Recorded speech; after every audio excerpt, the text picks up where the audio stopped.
I think people don't traditionally use the service of an architect because people are concerned about budgets. From Renaissance times through the 1930s, it was very much rich people, very wealthy people who employed architects. But nowadays, people who are maybe middle income salaries can afford to employ an architect and specify the type of house they would like to live in and engage in the design process. And I think we have to communicate that it's a fun process. You know, it's a good thing to do. You get something specially made for yourself. It's yours. Normally what happens is the clients come to us because they see what that we do, and there's a kind of relationship between the client and what they see, the potential client and what they see, and the aesthetic of what they see. It's a bit like somebody going to a music store, you know. They're not going to lift up a Van Halen record and a Bob Dylan record and, you know, a punk record and probably put it in the same bag. They're going to go for a genre. They're going to look at a genre, and I think architecture is very much like that people identify with the genres. They feel comfortable with what they see. It's like choosing a car. I think they're also concerned about the mythology of the architect. You know, the mythology of the architect is contained within films like The Fountainhead, where the architect is some sort of semi-crazy guy who's trying to build his vision. People find architects scary, perhaps, you know?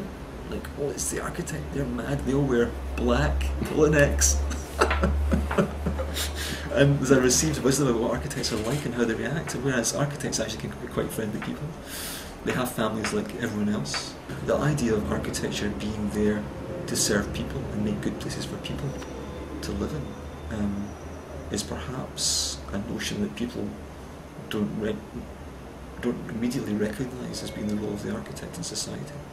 But I think there's been a convenience factor crept into architecture, which is a bit like McDonald's. It's a bit like, you know, I can walk in there and get a burger, but to go and buy the flour, to make the bread, to make the dough, to make the bun, to go and knead the breadcrumbs and the meat into a burger and make it and fry it with some nice bits of onion and some garlic and stuff, you know. Make it nice, make it good, you know. It takes a little bit longer. Perhaps a little bit like slow food, slow architecture. It takes time. Henry and I have very much had this theory that people spend so much time choosing their sneakers, choosing their jackets, choosing their hats, but they go out and buy a house like that. How many rooms it got? 5 rooms? Great, I'll take it, you know. There's very little consideration of orientation, all the issues that would make a good house.